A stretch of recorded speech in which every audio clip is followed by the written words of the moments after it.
샬롬. 5월 28일 토요일입니다. 오늘 본문은 사무엘상 14장 1절서부터 23절까지 말씀입니다. 전에 개바했던 블레셋의 수비대를 습격했던 요나단이 이번에는 수행원과 단둘이서 믹마스에 주둔한 블레셋을 습격을 하게 되어집니다. 너무나 무모한 일처럼 보였지만 요나단은 여호와의 구원이 사람이 많고 적음에 달려있지 않다는 순전한 믿음이 있었기에 이 무모한 습격을 단행할 수 있었습니다. 그는 또한 할례받지 않는 블레셋 민족이 언약 백성인 이스라엘의 땅을 차지하고 있다는 사실이 온당치 못하다는 명분을 가지고 있었기에 하나님의 도우심을 소망하며 담대히 블레셋을 습격할 수 있었습니다. 요나단은 이 싸움이 자신의 무술에 달려있지 않고 전적으로 하나님께 달려있음을 잘 알고 있었습니다. 그래서 그는 여호와께서 그들을 이스라엘의 손에 넘기셨느니라라고 선언을 합니다. 요나단이 소망한 대로 이 전쟁에서 하나님이 싸워주셨습니다. 그래서 이 전쟁을 거룩한 전쟁이 되어졌습니다. 요나단이 싸울 때 하나님이 땅을 떨리게 하셔서 땅이 진동을 했습니다. 사무엘서 저자는 승리의 주체를 여호와로 밝히고 있습니다. 23절의 말씀 마지막에 보면 여호와께서 그날에 이스라엘을 구원하심으로 주체가 바로 하나님이셨다 라고 하는 것을 정확하게 밝혀주고 있습니다. 오늘 본문으로 들어가서 1절서부터 7절까지 봉독해 드립니다. 하루는 사울의 아들 요나단이 자기 무기를 든 소년에게 이르되 우리가 건너편 블레셋 사람들의 부대로 건너가자 하고 그의 아버지에게는 아뢰지 아니하였더라. 사울이 기브와 변들이 미그론에 있는 석류나무 아래에 머물렀고 함께한 백성은 600명가량이며 아히야는 에봇을 입고 거기 있었으니 그는 이가봇의 형제 아히두베의 아들이요 비나하스의 손자요 실로에서 여호와의 제사장이 되었던 엘리의 증손이었더라. 백성은 요나단이 간 줄을 알지 못하니라. 요나단이 블레셋 사람들에게로 건너가려 하여 하는 어기 사이 이쪽에는 험한 바위가 있고 하나는 이름은 보세스요 하나의 이름은 세네라. 한 바위는 북쪽에서 믹마스 앞에 일어섰고 하나는 남쪽에서 게바 앞에 일어섰더라. 요나단이 자기의 무기를 든 소년에게 이르되 우리가 이 할례받지 않는 자들에게로 건너가자. 여호와께서 우리를 위하여 일하실까 하노라. 여호와의 구원은 사람이 많고 적음에 달리지 아니하였느니라. 무기를 든 자가 그에게 이르되 당신의 마음에 있는 대로 다 행하여 앞서가소서.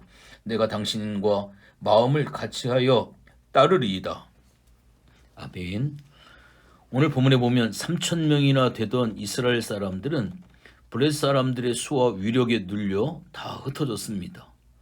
무려 블레셋 적의 숫자는 10배가 넘는 그러한 상황이었습니다. 이제 남은 사람은 겨우 600명 뿐이었습니다. 이대로 간다면 이스라엘이 풍전등화 같은 운명이 될 것은 뻔한 일이었습니다. 이때 요나단은 하나님을 바라보게 되어집니다. 그분은 그분과 언약을 맺은 백성을 위해 일하시는 분으로 하나님의 구원은 사람의 수에 달려있지 않다. 하나님이 어떤 분이시며 어떤 구원을 베푸시는지 안다면 담대히 나아갈 수 있는 표상이 오늘 본문에 등장하고 있는 바로 요나단의 모습입니다. 하나님의 구원은 사람이 많아야 이루어지는 것은 결코 아닙니다. 이스라엘의 군대가 600명이 아닌 60명에 불과하더라도 하나님이 일하시고 역사하시면 이스라엘은 이 위기 상황에서 구원받을 수 있습니다. 신앙생활이라고 하는 것은 전능하신 하나님을 신뢰하고 또한 그분을 어떻게 믿느냐의 여부에 따라 크게 달라집니다. 전전긍긍했던 사울과 담대히 나아가는 요나단은 분명히 대조적입니다. 하나님의 구원의 역사는 우리의 생각과 뜻이 아닌 그분이 주권적으로 행하시는 것입니다. 아무도 하나님보다 지혜로울 수 없기 때문에 때와 방법을 우리가 주장할 수가 없습니다. 여호와께서 일하실까 하노라 라고 하는 고백을 했던 요나단처럼 오늘 우리도 우리의 삶 가운데 하나님의 일하심을 기대할 수 있는 귀한 믿음을 가지시기를 주님의 이름으로 부탁을 드립니다. 믿음은 하나님에 대한 지식, 말씀에서 옵니다. 그리고 믿음은 신뢰를 낳습니다. 참된 신뢰는 인내를 동반하고 결국 풍성한 열매를 맺습니다. 우리는 어려움에 처했을 때 종종 두 가지 면에서 실패하는데 첫 번째로 전능하신 하나님이 우리를 위하신다는 사실을 잊고 있습니다. 그래서 감당하지 못할 것처럼 보이는 상황이 닥치면 크게 두려워하고 낙심을 합니다. 두 번째로는 하나님의 도우심을 구하면서 자신이 생각한 때와 방식을 강요하는 경우가 있습니다. 그래서 자신의 뜻대로 속히 이루어지지 않으면 조급해하고 하나님을 원망을 합니다. 하나님을 신뢰하며 모든 일을 그분께 맡기고 평안함을 누릴 수 있는 귀한 믿음을 가질 수 있도록 기도하는 여러분들이 되어지기를 원합니다. 두 번째로 8절서부터 15절까지의 말씀을 봉독해 드리겠습니다. 요나단이 이르되 보라 우리가 그 사람들에게로 건너가서 그들에게 보이리니 그들이 만일 우리에게 이르기를 우리가 너에게로 가기를 기다리라 하면 우리는 우리가 있는 곳에 가만히 서서 그들에게로 올라가지 말 것이요 그들이 만일 말하기를 우리에게로 올라오라 하면 우리가 올라갈 것은 여호와께서 그들을 우리 손에 넘기셨음이니 이것이 우리에게 표징이 되리라 하고 둘이 다 블레셋 사람들에게 보임에 블레셋 사람이 이르되 보라 히브리 사람이 그들이 숨었던 구멍에서 나온다 하고 그 부대 사람들이 요나단과 그의 무기를 둔 자에게 이르되 우리에게도 올라오라 너에게 보여줄 것이 있느니라. 요나단이 자기의 무기를 든 자에게 이르되 나를 따르라 올라오라 여호와께서 그들을 이스라엘 손에 넘기셨느니라 하고 요나단이 손발로 기어 올라갔고 그 무기를 든 자도 따랐더라. 블레셋 사람들이 요나단 앞에서 엎드려짐에 무기를 든 자가 따라가며 죽었으니 요나단과 그 무기를 든 자가 반나절 같이 땅 안에서 처음으로 죽인 자가 20명가량이라. 들에 있는 진영과 모든 백성이 공포에 떨었고 부대와 노략군들도 떨었으며 땅도 진동하였으니 이는 큰 떨림이었더라. 아멘. 요나단은 하나님이 그들을 인도해 주실 것을 확신을 했지요. 그래서 공격 계획을 세우고 블레셋 진영을 향해 믿음으로 나아갑니다. 그때 요나단은 하나님의 인도하심을 보았고 블레셋 사람들을 이스라엘의 손에 넘기셨음을 알았습니다. 요나단과 소녀는 2명이 불과했지만 그 두 사람은 수천 수만의 천군 천사와 함께 내려오시는 하나님을 의지해 적진에 뛰어듭니다. 적들의 공포와 땅의 진동은 하나님의 임재를 보여주는 그러한 표현의 내용입니다. 우리 하나님은 전능하실 뿐만 아니라 자비로우십니다. 또한 우리를 인도하시며 우리의 갈 길을 알려주십니다.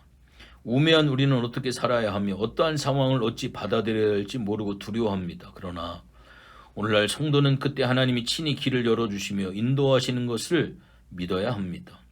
이 시대는 성령의 시대지요. 성령님이 우리에게 임하셔서 우리와 함께 하시며 인도해 주십니다.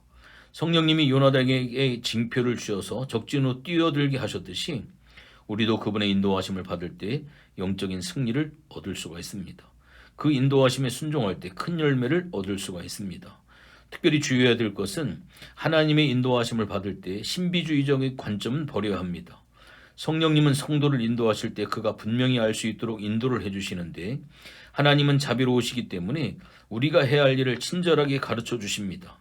그런 하나님의 인도를 온전히 받기 위해 성도가 기억해야 될 것이 있습니다. 첫 번째로는 하나님은 그분의 뜻이 분명히 기록된 성경을 우리에게 주셨습니다.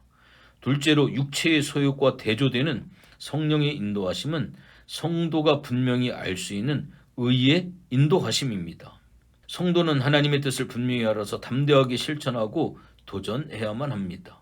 다시 한번 정리해서 말씀을 드리면 하나님께서는 이미 성경을 통하여서 하나님의 뜻을 우리가 해야 될 일을 이미 계시하시고 가르쳐 주셨고 우리가 아무리 옳다 생각된다 할지라도 육체의 소욕과 반대가 되어지는 성령의 인도하심을 우리가 민감하게 살펴볼 필요가 있다라고 하는 그러한 사실입니다. 마지막으로 16절서부터 23절까지 말씀입니다.